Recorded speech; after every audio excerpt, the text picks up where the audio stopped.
All right. Good morning, everyone. Good morning, President Kaljulaid. Welcome to CityLab. Good morning. So for the benefit of everyone in our audience, the president was elected in 2016. She's the first woman to hold this role. Estonia is a nation of about 1.3 million people. It shares on its east a border with Russia. It's part of the Baltic states. It's an advanced economy. Some of the highlights: they offer free college education to all of their residents. They have the longest paid maternity break of any country in the OECD. In so many ways, I think they're leading the charge. The country has also been a global leader in public sector innovation, particularly around digital government, which is what we're going to talk about today. Estonia was the first country to digitize many public services, the first to do online voting at scale. Every citizen is given a digital number at birth, which they can use to do everything from filing taxes to voting.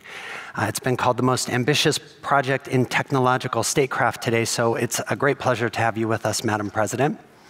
So to begin, your country has made a huge push since independence to promote entrepreneurship and attract investment. Can you talk a little bit about the ingredients you've put into place to turn that vision into a reality? Indeed, thank you for that question, because it explains a lot how Estonia has become the only digital nation which actually has a state support behind it. Estonia has always been looking for innovation in public sector. And the reason was we were occupied for 50 years by Soviet Union. And then when we regained our independence, then we wanted to leapfrog. And everybody was telling us in the developed world, IMFs, World Banks, just do like everybody else and you will catch up. And we thought it's wrong. So we innovated in our currency reform coming out of the ruble zone. We innovated in our tax system. We innovated in our genetic law. And finally, we innovated also in the digital matters. Because we always had this drive that we want to catch up with our closest, richest neighbor, Finland. And we now see that we were behind 50 years. Now we are only 25 years behind Finland. If you look, Estonians are living as well as Finns in '94. This is a huge achievement. A huge achievement. You have said, I found this quote in one of your speeches, the first naturally digital generation will be almost middle-aged by 2025, yet most digital states, they are still to be born. So talk to us a little bit about where this came from. Why the digital state? What was its impetus? Our people wanted to get public services everywhere, and we simply could not offer them everywhere. Estonia is as big as Netherlands, but with 1.3 million people. So it didn't make any sense for public sector offices to be in every village. And since private sector was already starting to use internet, for example, online banking was already born when we created our digital identity, then frankly speaking, we did not realize that we will be ahead of everybody else still 20 years later. But we thought that we may have 5 years where nobody else is yet trying this, to digitize our public services. And why it was important that we do it first. We were poor at that point. And we wanted private companies to help us and to be part of it, because they didn't have a sandbox, a test base elsewhere. So we created the possibility for digital developers to work in our country in the format they couldn't find anywhere else at that point of time. What year was that? That was '99 when Estonian digital identity was born. But by that point, we already had one public service online, and that was our tax board. Because you say always in America that nobody wants to see the taxman. And we gave people this opportunity because, you know, in Soviet Union, you didn't have salary and you didn't pay taxes. So we had to teach the whole nation to pay taxes. And it seemed so unfair that you have to go somewhere to queue to get rid of your own money. So instead of that, we offered people an opportunity to pay their taxes in 5 minutes. It's much better. It feels much better, I can tell you. And initially it functioned through, by the way, through the bank's identikit. But then the banks and the digital sector and the government got together and decided that we will give everybody a single digital passport online, which will be then open for all service creation, public and private sector. And this is what we got, I think, the most important element there. We didn't think we are doing something unique, but in fact we were. We created a single digital backbone where identification is based on something which is like passport online. As secure as passport, it's online. It's not a nickname or something, and you don't have 10s or 20s. You have one, it's well protected, and state guarantees that it is protected if the services are well exceeded by this X-road, as we call it, or crossroads. It's interesting because in the States, of course, we're so contested over data privacy issues and the role of big technology companies in our lives. And in some ways, Estonia's move to go first and create that universal platform that everyone operates upon, in hindsight, looks incredibly visionary. Can you talk a little bit about the advantages that's given you in terms of data privacy, in terms of trust in public institutions, and also perhaps in terms of creating collaboration between the private sector? If I hear now Facebook and others being criticized for having offered people an opportunity to be identified to each other to a certain level, to be able to transact online, for example, and that they couldn't guarantee the security, then I always feel like, what are you doing? This is the government's obligation to provide identification. Also online, like in analog world, we cannot leave our people and businesses alone. Yet many governments did this to their people.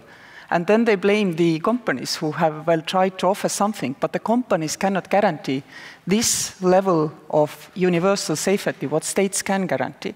I mean, technology, of course, always can fail, but look at it this way, that, I mean, paper is definitely not safer than is digital. If you think about where your paperwork is in government office, you don't know. Who read it last time? You don't know. But in our digital system, the promise by the state that I will keep your data safe is implemented, because I know if somebody reads my digital medical record, I can check who it was, and if it was not the doctor who is dealing with me, I can complain and there will be criminal offense. So there is a legal space in addition to technical security, which is protecting this architecture. And here comes the most important cyber hygiene element. This way people know, if I'm using my digital passport, I am safe, whereas if I'm on Facebook or Amazon or Google, I'm less safe. They know it inherently, because for 20 years, for one generation, they've had the safety in internet as well. And I think everybody globally deserves this kind of safety in internet.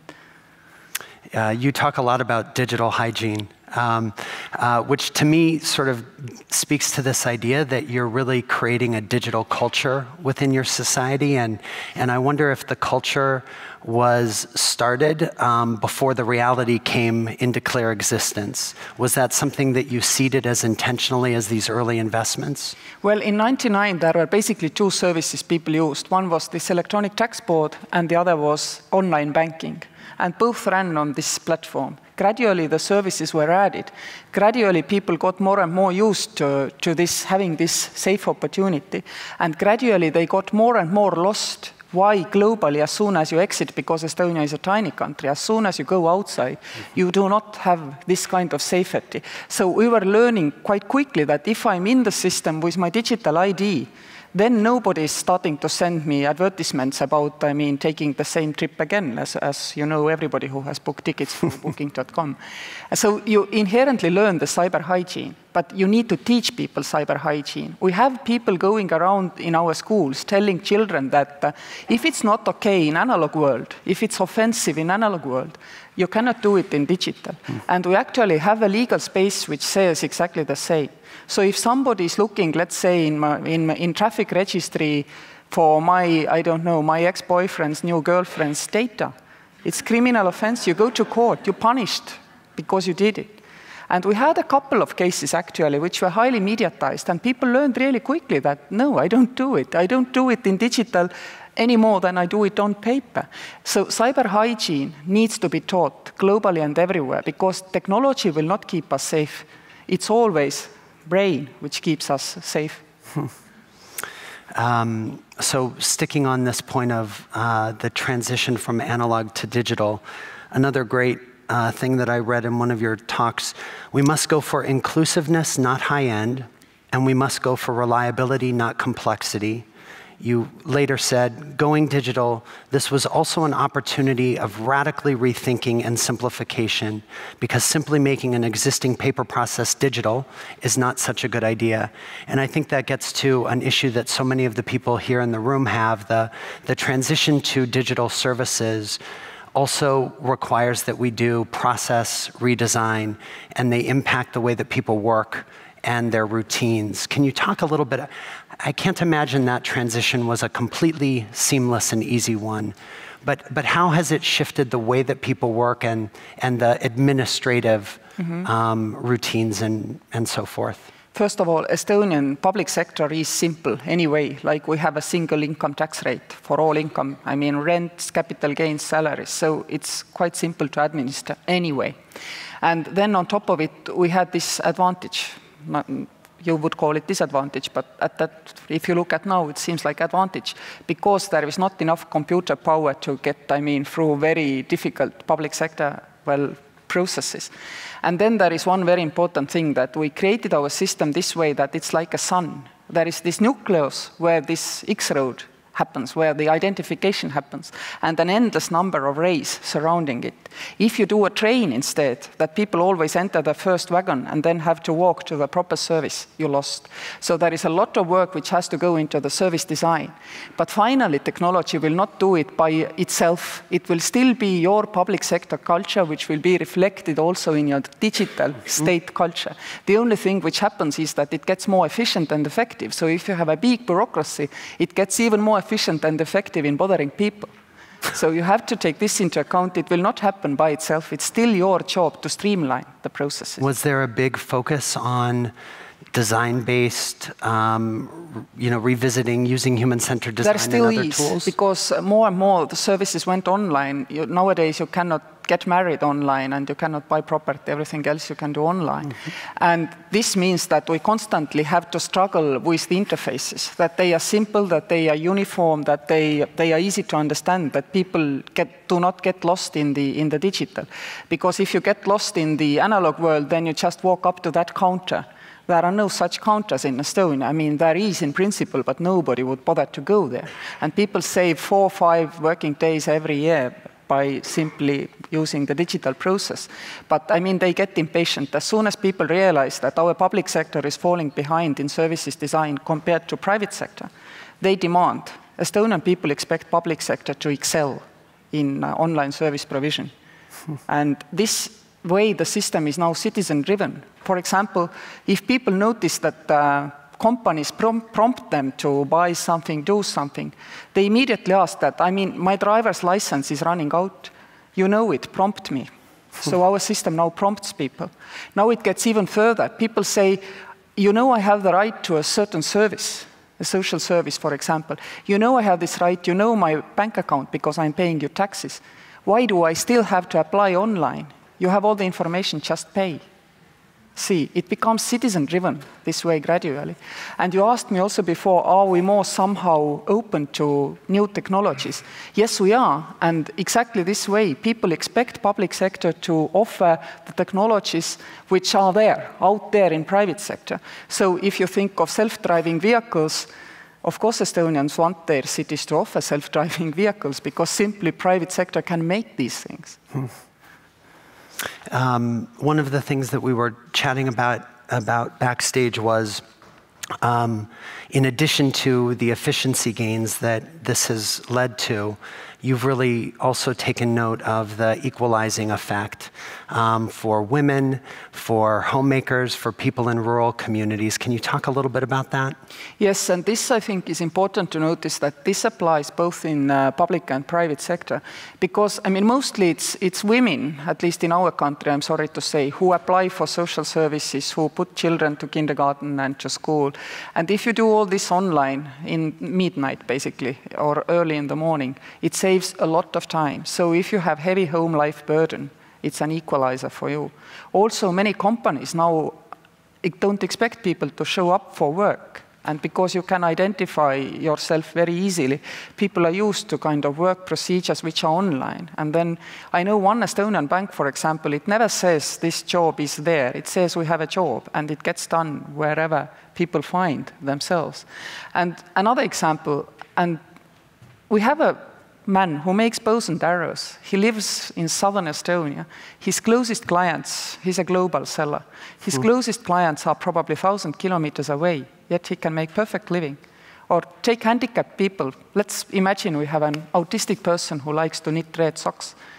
Previously, this person could not sustain himself or herself through this habit of him or her. Now they can, because you don't have to sell face-to-face, you don't have to sign with souvenir shops, and among 7 or 8 billion people globally, there are enough people who are interested in Red Socks. In your own village, probably there aren't enough.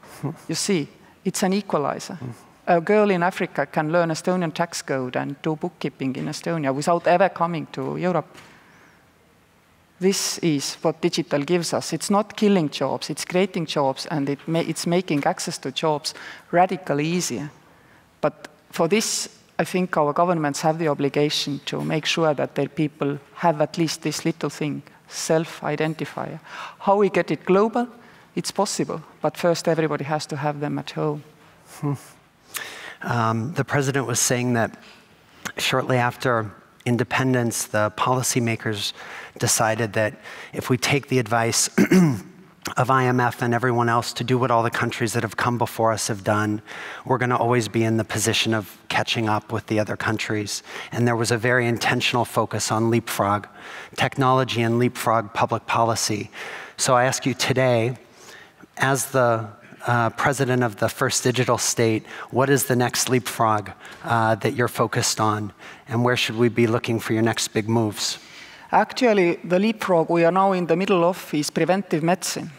And this started also at the turn of the century, where Estonia created an Estonian genome law, and we allowed people to have their genes tested for specific markers. State pays for it. And this data as well is kept safe, but in an non-personalized format. It can be used for scientific purposes and even for business purposes. Globally, Iceland and Estonia have this kind of law set. And we thought it will be necessary because we realized again that, we can start Estonian Genome Foundation with private money if we create this legal space. Later on, states will ruin the market and everybody will have to pay from their public purse for this. And we thought there will be sooner the medicines which will only work with certain genetic patterns. Well, this has not yet happened. But we have hundreds of markers which inform people about their, hereditary risks.